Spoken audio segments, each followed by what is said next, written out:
Well, hello, YouTube. Thank you, you guys, for all your support, and we wouldn't be anything without your donations. It really, really means a lot. It makes a world of difference for the tortoises and turtles. Today, we're going to go over quite a bit. There's been so much interest. There's been lots of questions in the comment section and lots of support and love, and we sure appreciate that. But today, we're going to try to address some of those questions, like, what is a tortoise? We're also going to try to measure these guys a little bit more accurately as far as their length and width. We're also going to talk about hydration, the level of hydration they had previous, as well as what we're doing to address hydration now.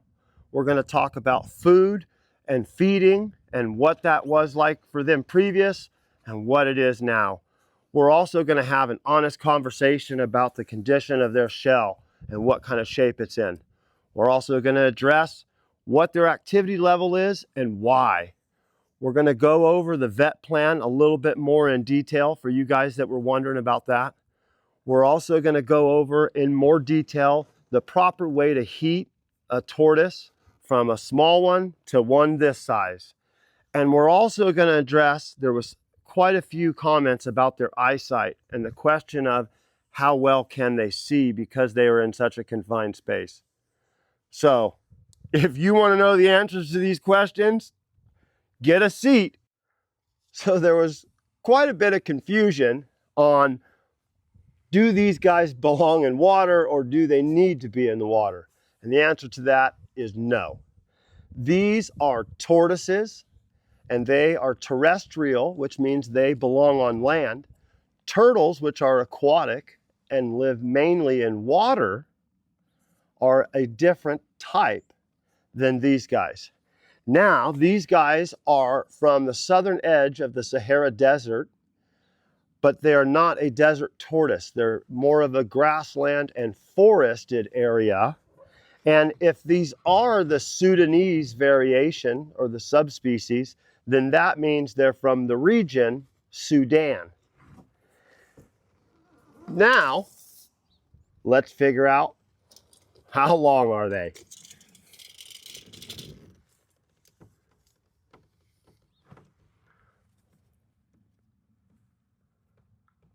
So this is Tim, and he's 30 inches.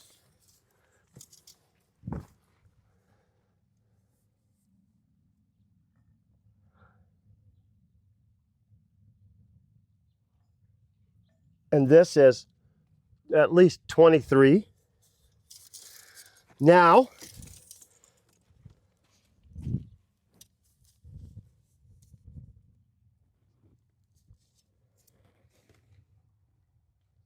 including the gular, that is 31.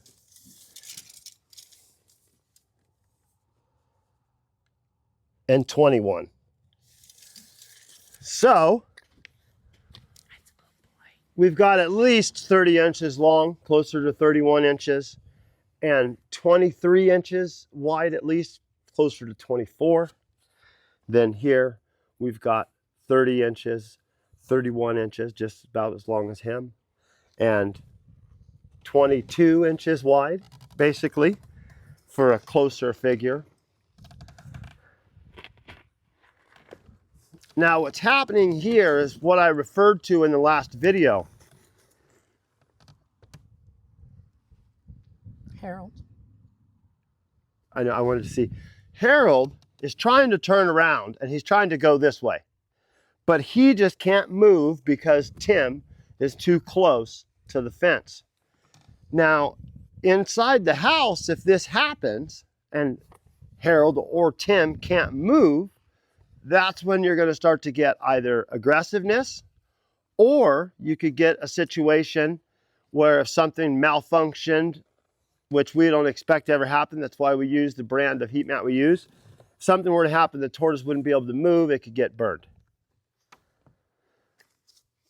One of the questions that was repeated was hydration, and what are these guys drinking as far as water, and what did they drink previously? Well, while we were there in the process of getting these guys off the roof, the neighbors slowly started to trickle out, And every neighbor had a little bit of a different story and a little bit different information than the previous neighbor because they had different interactions with their previous owner. So nobody really said anything about water, but when we were on the roof, there was no water containers up there, except for one of the kind neighbors knew that the person had passed and took a Tupperware dish of water and a same Tupperware dish up, but filled it with hay. And so that was up there, but it was full of water. But as far as their previous owner and what did he do for hydration, we have no idea. There was nothing on the roof that could hold water for them to drink. So we know that they probably lived a life pretty dehydrated, constantly.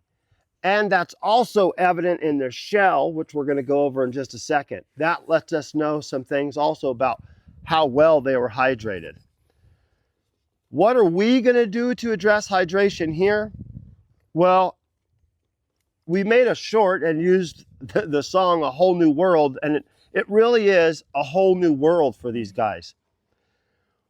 We've got to get them to understand that whatever dish it is we decide to put water in for them, we have to stay consistent and just keep reassuring them, letting them know that there's water there, because they do not understand that water is in dishes most likely. I'm going to give him a hand.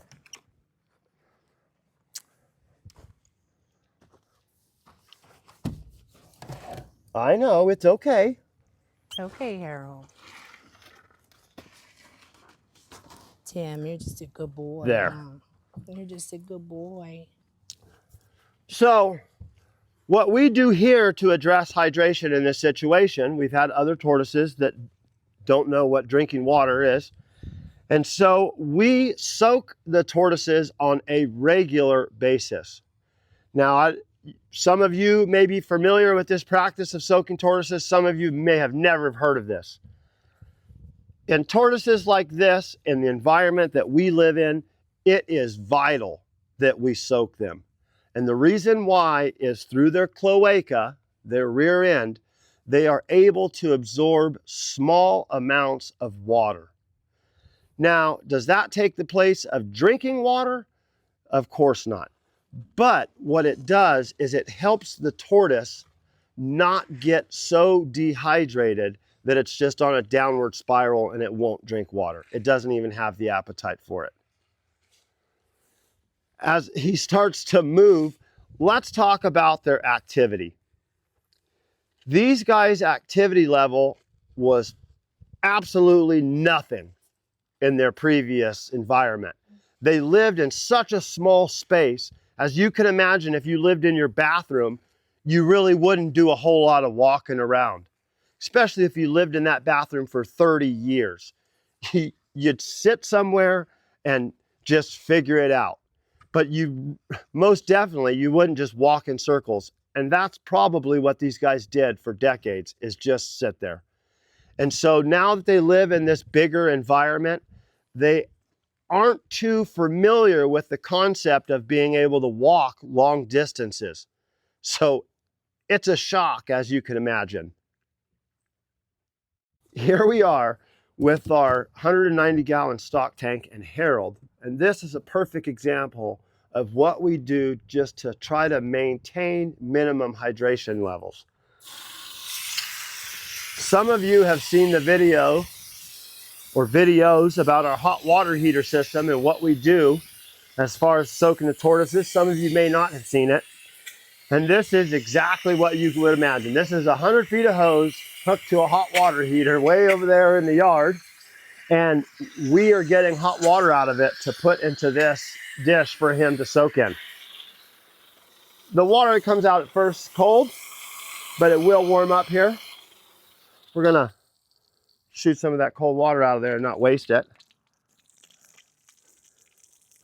So what we're doing here is we're letting him soak in at least 80-degree water. And what that does is not only does it help clean him off his feet and nails and stuff like that, but it also helps him stay minimally hydrated by absorbing water through the cloaca. So now the water's starting to be warmed up. And what we're going to do is we're going to fill this up. And as you can imagine, it gets cold pretty fast. We have another hose that's hooked to a small pump, and we pump the water out as we're putting hot water back in. And we will leave him in here for at least a half hour. He will dictate to us when he's done. If he starts clawing around and wanting to get out, and the water's warm and we know that there's nothing wrong on our end, then we know he's tired of being in here and he wants out. But they tend to stay in here for quite a while. They do enjoy this. Now, for years, they were on a roof, and literally the only time they got a bath was when it rained. So this is the first time that these guys have truly gotten baths. None of the neighbors ever told us, oh yeah, he was up there on the roof one day with a bathtub soaking the tortoises. So we don't ever think it happened. This is not only good for their hydration, but this is good for Harold, especially has sores on the backs of his legs from the shell being mildly deformed. And so what happens is it hits his legs and has torn the scales off.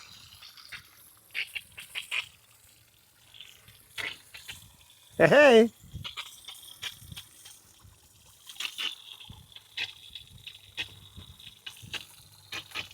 I'm trying not to scare him with the water, so I'm filling it up slow and he gets a little impatient.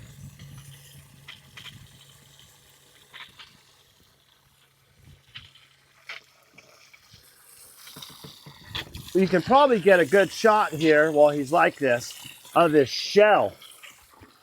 Oh. Can you turn the camera so it shows that? Because you can't see his foot, can you? Oh, you can? Okay. So he is enjoying this. He's flipping his little paddles there, trying to get the water up on his back. Now, we put the warm water on their shell like that in slow little periods of time to get him warmed up. It's very hard for people to use their hands or their arms. Some of you have children, you put the baby bottle, the fluid, milk, whatever you, on your arm to test to see if it's too warm. Tortoises are cold-blooded animals. We are warm-blooded animals. Our body temperature is almost 100 degrees, 98.9 degrees. So anything less than 98.9 degrees feels cold to us. He's out in this environment at 70 degrees today. He could be a little colder than that. So let's say that he's 68, 70 degrees. Well, if I put water on him that's 98 degrees, 100 degrees, which feels warm to me, it's going to burn him. So we do it in slow periods, and that way they can feel the warmth through their shell, but it doesn't burn them. I'm sure all of you will be familiar with being outside in the cold and you go inside and jump in the warm shower and you feel like pins and needles and it stings you. Well, I imagine the feeling is no different for them.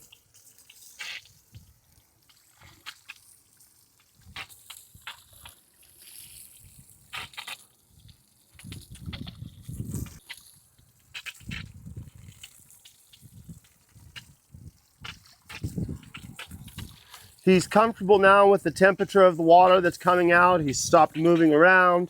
He's just sucking up all the heat that he can.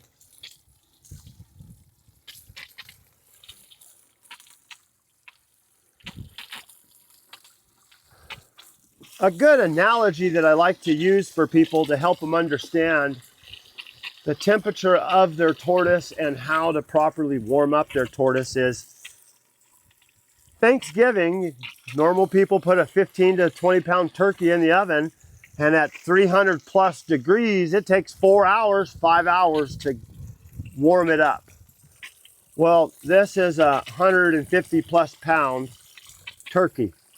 If he is only 65 or 70 degrees, it takes a significant amount of time to get him warmed up. And that is why we like to pump the water out as soon as it starts to get a little cold and refill it with warm water so that he's in the higher temperature water as long as possible. And we never cool him back down by allowing the water to get cold.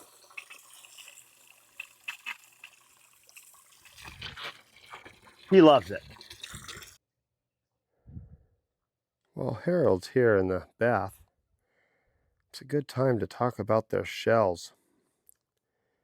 You can see some major deformity here. This shouldn't be like this.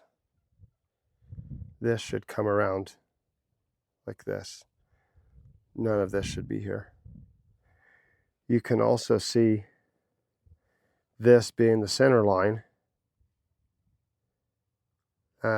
That's where the center is. This scoot is not just smaller, but it's actually folded down. So, as this where his head is, you can see it's not centered. There are some major spots of damage as well. How these happen on the points is like the refrigerator case that they were supposed to be using up on the roof for heat. They would hit these points of contact on that case, and over time it's just caused these major areas of damage. You can see here, this is layers of keratin that is missing.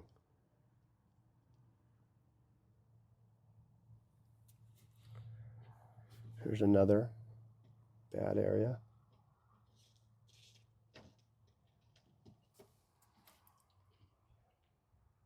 There as well. They've also got a little bit of a deformity here where this is pushed down, and that's what causes the injuries that they have. You can see in there. Those scales that are on his leg are missing because they hit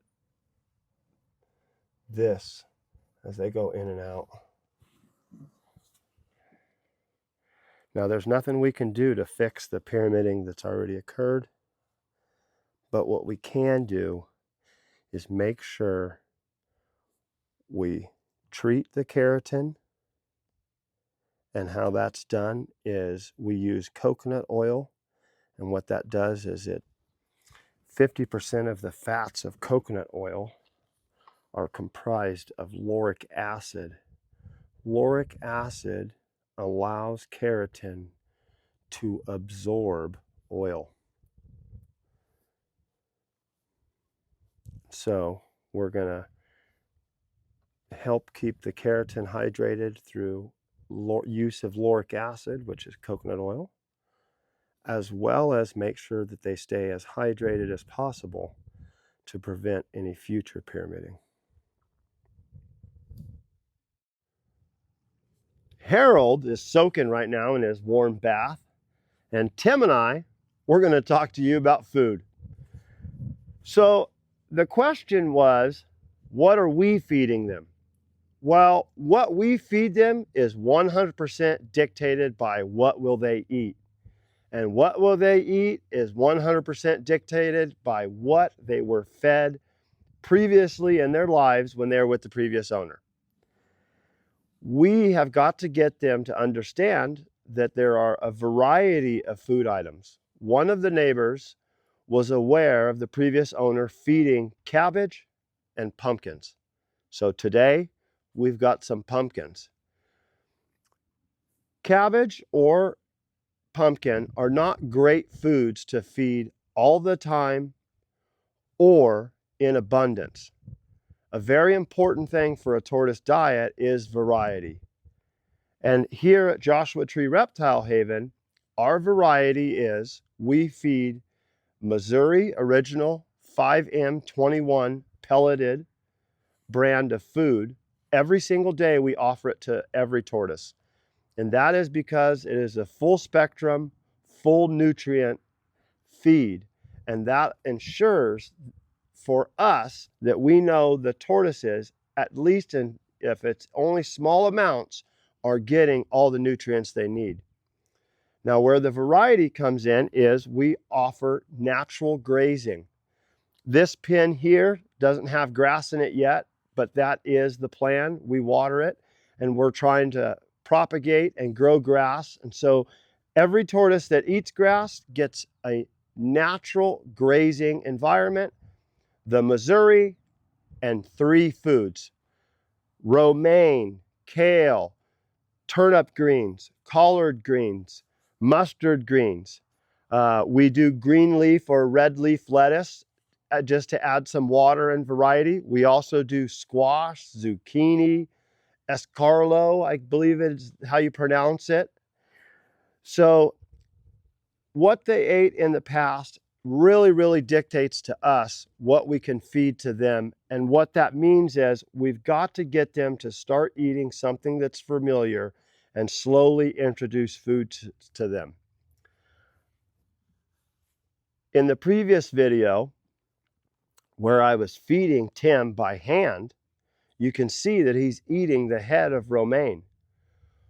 But in the last update video, you can see Harold walk right over chopped romaine. That was a clue to us. That shows us that they register romaine in that form as food, but they do not register it as food when it's chopped up. And that's probably because they've never been fed chopped up romaine or any dark leafy green. As you can see, they're not real interested in food. And the reason why is because they were not fed on a regular basis. Another one of the clues that I immediately noticed when I looked over the fence and I got on top of the roof was there was no feces in their enclosure. Now, we later had learned that the gentleman was sick for at least a few weeks, a month and a half before he passed, and then the coroners had deemed that it was at least 3 weeks that he had been passed away in his house. So we know that they were not fed for the time that he was passed, so that's at least a month-ish, and he probably didn't feed him too much when he was sick. So that says, by there not being any feces on there, that they didn't eat on a regular basis. That's a bad thing.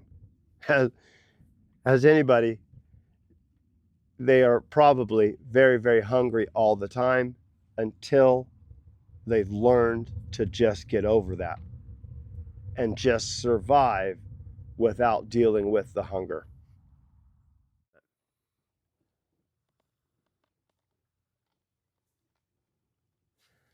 Now, what Tim is doing now is he's using his nares, his nostrils, to smell the romaine. Tortoises' world is mainly understood through smelling. They understand something as being bad or good through smelling it. And as you can see, he's just not interested. Another thing, because they were in such a small space, they probably don't have very much muscle. That's also evident in the fact that they do not lift themselves up very high or proud. They kind of just barely lift themselves up and scoot by. Now, they are in better than expected shape, being in such a small space. The fact that they can simply walk at all is a great sign. We giving him this sized enclosure, are going to foster them walking further and further each and every day. And that is to build up muscle.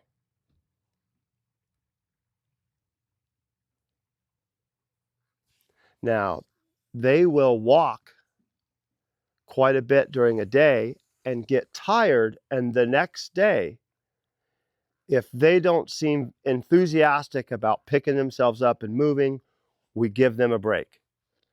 As I said in the last video, we cannot force anything.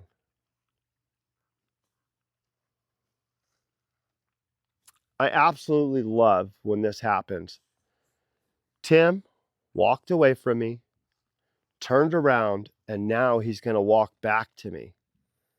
Now, to me, and my unscientific self, this is acceptance.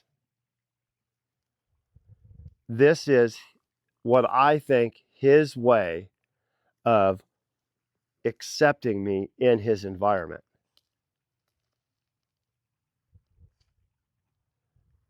Am I okay, Tim? Yeah?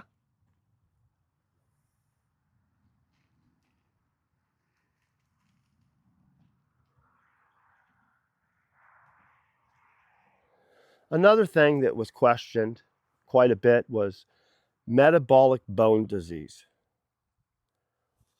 We do not feel that they have severe metabolic bone disease at all, if any. And the reason why is they were on top of a roof, always exposed to some amount of UVB. There really was no cover up there. What does that mean? UVB is needed to make vitamin D3, which is what is needed to synthesize calcium. Now, if that process does not happen and they do not synthesize calcium, they get metabolic bone disease. And that is weak bones as well as muscle. Now, when that is prevalent, their shells will be collapsed. And we have other examples that we will show of tortoises that have metabolic bone disease.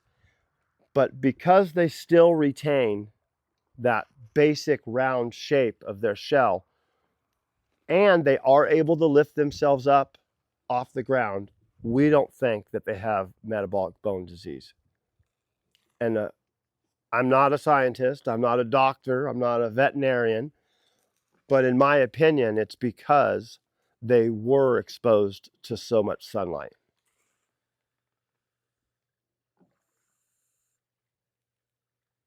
One thing that they are developing is places where their shell is rubbing on their legs, or their legs are rubbing on their face in places that it never did before because of the lack of exercise.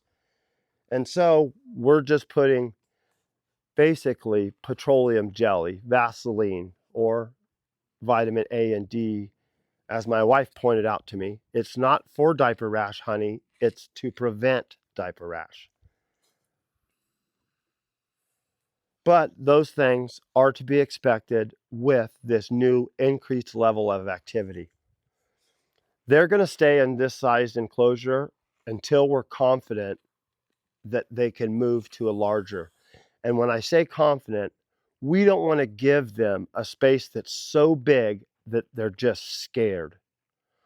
This seems to be working out very well, where they can see the other side of the enclosure. There's no barriers or obstacles visually for them. And so they want to see what is on the other side. If it was too big of an enclosure, we're afraid that they would not even have the curiosity and they would just see it as a threat.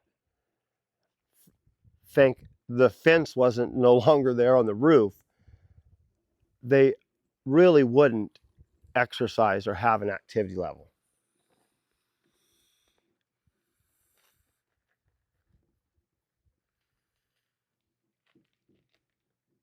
Now, as I'm touching Tim, Our vet plan is as follows. It is very hard to sedate a tortoise. No. It is also very risky to sedate a tortoise. So what we're going to do is we're going to get them used to being around people, get used to people touching them, so that when we do take them to the vet, it's an easier process as far as getting blood or examining the mass that's on Harold's, right? On Harold's neck. Got me for a second. And so we're just cautiously getting them used to us touching them, us doing things like touching their head. Now that scared him. I've got to let him return to being comfortable being with me. And that was a learning experience. Huh.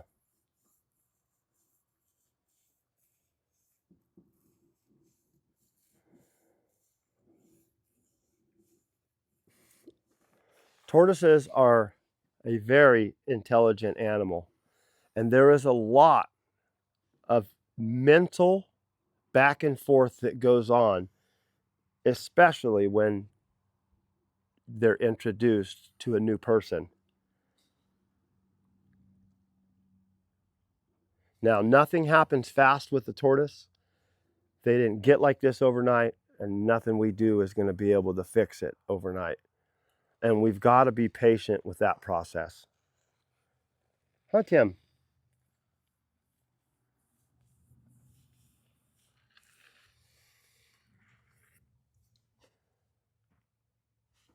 Can I touch your back foot?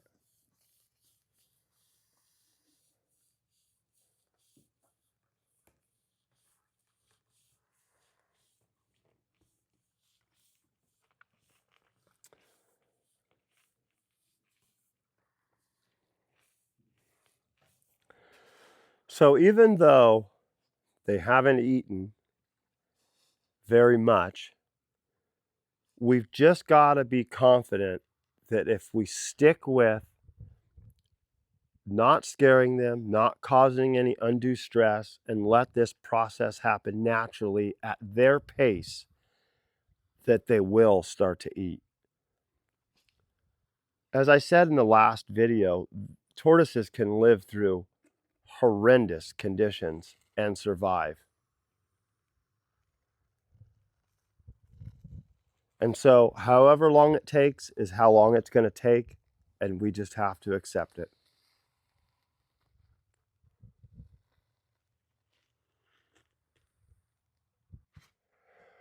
We're in Tim and Harold's house, and I wanted to go over the proper way to heat your tortoise. In the comments, it was said that you never heat a tortoise from underneath. You only heat them from above. And that just simply is not true. As well as, you're never going to heat up your tortoise.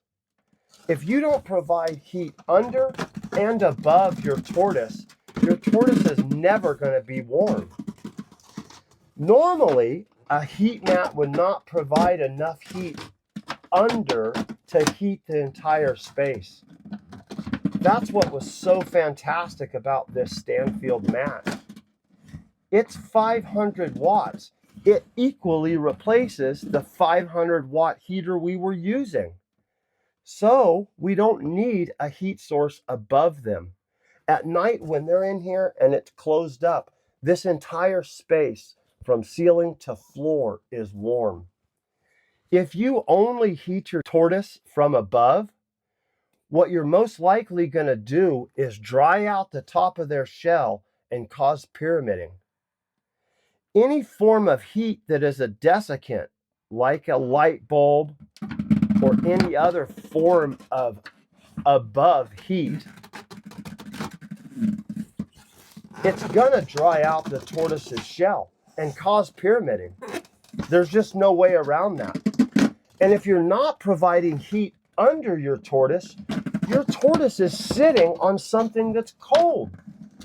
How are you ever going to get the tortoise warm if they're sitting on a cold floor? Well, it's just about the end of another day here at Joshua Tree Reptile Haven, and the end of another warm bath for Tim.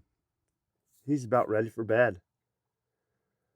We just wanted to say thank you to all of you around the world that have taken the time to watch this and come along on this journey with us and learn just a little bit more about tortoises. It doesn't take much to make a difference in a tortoise's life. Thank you, and I hope you enjoyed the video.